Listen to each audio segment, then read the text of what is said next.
Halo, assalamualaikum warahmatullahi wabarakatuh. Salam sejahtera buat kita semua. Untuk kali ini saya akan membahas tentang penyakit pada lele yang harus kita ketahui, dan nanti solusi-solusi apa yang harus kita lakukan. Oke, tentunya sebelum kita bahas, jangan lupa untuk like, subscribe, komen, dan bagikan. Oke.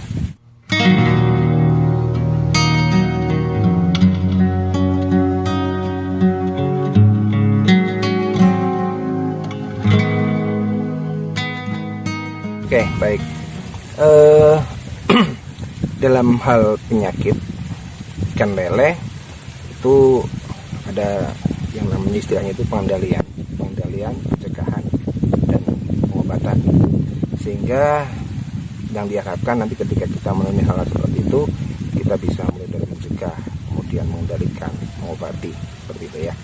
Oke, untuk sebenarnya kalau penyakit ikan lele itu hampir sama dengan penyakit ikan air tawar lainnya seperti gurame, mujair, dan lain sebagainya.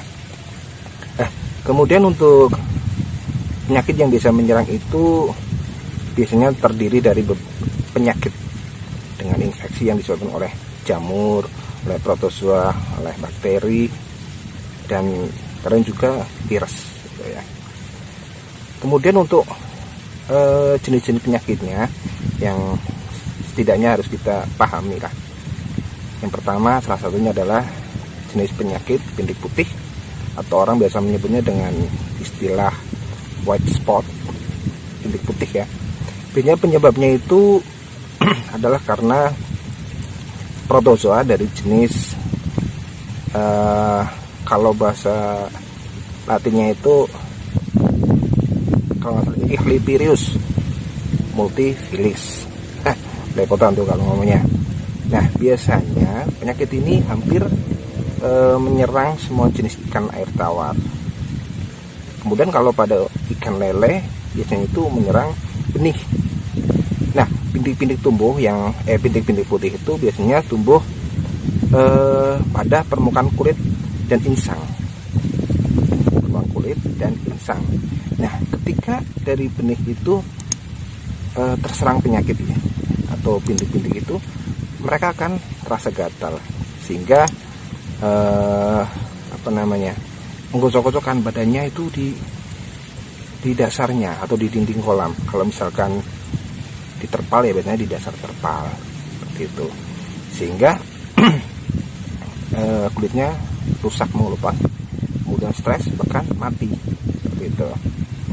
Nah, ketika ikan itu sudah terserang, itu apa sih yang harus kita lakukan seperti itu.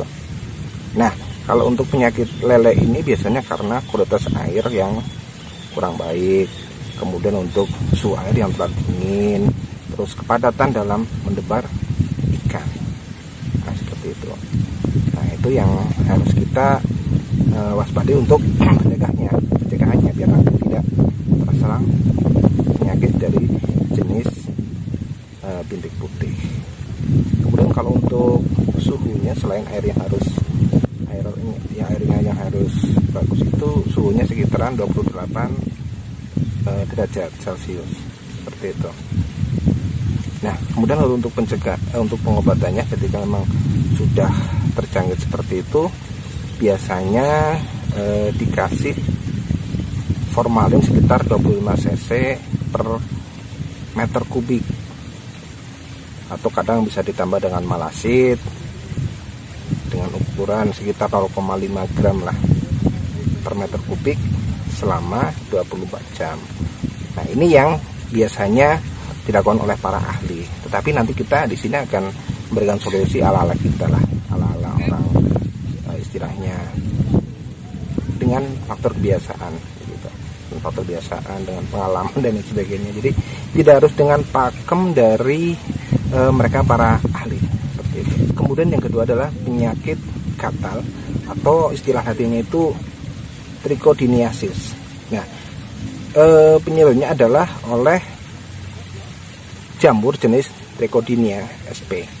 Nah, biasanya ciri-cirinya itu ikannya terlihat lemas, warna tubuh itu lebih kusam, dan biasanya menggocokkan ke badannya ke dinding atau dasar kolam. Nah, itu nanti timbulnya juga akan rusak, kemudian stres dan mati. Nah, biasanya kalau untuk penyakit seperti ini itu agak mudah menjangkit ke yang lain, karena sifat dari penyakit ini itu selain kontak itu dengan air pun gampang menyebar.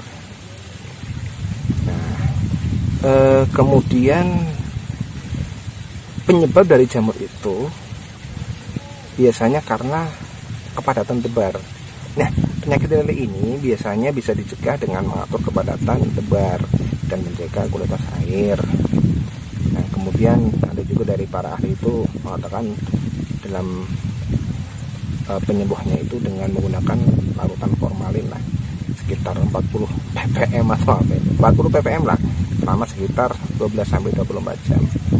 Nah, tetapi nanti kita juga akan memberikan solusi dengan fakta, dengan pengalaman dari mereka yang sudah biasa ahlinya. Kemudian yang berikutnya adalah serangan dari bakteri Aeromonas hydrophilia. Nah, ini yang biasanya kalau orang menyebutnya itu dengan gantung tali lah, gantung tali, kemudian menyebabkan perut ikan itu menggembung seperti berisi cairan getah bening, kemudian dipangkal sirip, itu juga luka, kemudian menjalar ke seluruh tubuh, seperti itu, menjalar ke seluruh tubuh. Nah, biasanya untuk jenis penyakit ini karena faktor jumlah pakan yang terlalu banyak, kemudian di situ timbul residu, kemudian membusuk di dasar kolam, yaitu menyebabkan pertumbuhan dari bakteri Aeromonas itu lebih cepat berkembang. Nah, begitu. Kemudian untuk mencegahnya diupayakan dengan pemberian pakan yang lebih tepat sehingga tidak terlalu banyak mubah, kemudian tidak menjadi residu dan racun. Kemudian untuk penyakit selanjutnya itu dengan nama latin Cotton Wool Disease. Nah, ini biasanya menyerang organ insang, kemudian di situ terjadi luka-luka pada permukaan tubuh, hampir seperti kayak yang tadi ya, yang gantung tali itu. Kemudian faktor pemicunya biasanya karena pembusukan, bisa pakan itu yang ketika kita membeli pakan itu tidak sesuai dengan ukuran, ikan asal kenyang, kemudian atau mungkin masih lapar gitu, tuh dikasih sehingga di situ menumpuk berada di dasar. Dan yang berikutnya itu karena serangan channel catfish virus CCV. Nah, ini biasanya kalau orang itu bisa dikategorikan sebagai virus herpes. Tapi kayaknya untuk sekarang dari Pak Ahli belum menemukan ini cara pengobatannya. Biasanya hanya pencegahan aja sih, pencegahan. Nah, ciri-cirinya itu biasanya ikannya terinfeksi, kemudian dia suka berputar-putar kayak orang gak tahu arah lah, berputar-putar, kemudian sering upacara atau sering tegak vertikal di permukaan, dan pendarahan di bagian sirip dan perut itu pasti sering. Nah, biasanya kalau untuk jenis penyakit ini, CCV ini karena kepadatan tebar dan kondisi air yang kurang bagus. Jadi intinya untuk rata-rata dari para petani atau pembudidaya lele itu sakitnya itu aja sih, di masalah kulit, di masalah insang, perut, seperti itu. Dan tentunya sebisa mungkin kita harus bisa menjaga dari atau mencegah dari virus-virus yang seperti itu. Oke. Nah, kemudian kalau kita ingin mencegah dari virus-virus seperti itu, yang mesti kita lakukan adalah yang pertama harus menyiapkan lahan atau kolam, yaitu di airnya. Di air itu diusahakan air yang bersih. Air yang bersih, kemudian bibit yang bagus, kemudian manajemen internal, jadi termasuk pemberian pakan dan lain sebagainya, itu yang harus kita jaga. Dan kemudian kalau untuk pengobatannya, itu sebetulnya sampel versi dari mereka para senior-senior kita yang sudah langsung berpengalaman itu, kalau menggunakan sistem obat seperti oleh para ahlinya, para profesor, ilmuwan dan sebagainya, ya. Tetapi dengan kadang-kadang penyakit-penyakit kan biasanya itu mereka para senior kita, para yang sudah berpengalaman, biasanya menggunakan ramuan herbal. Nah, ramuan herbal di sini yang populer itu dan terbukti sudah sangat luar biasa manjur itu antara lain daun pepaya, kemudian ada bawang putih, kemudian ada mengkudu juga, bahkan ada daun kelor, kemudian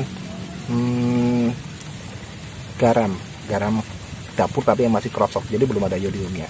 Nah, dari bahan-bahan tersebut di mix atau di blender ya, komposisi yang ideal lah, komposisi yang ideal, kemudian di blender atau dicampur, nanti ditaburkan di airnya, dan insya Allah nanti untuk penyakit-penyakit semacam itu bisa diobati, asalkan memang belum parah-parah banget sih.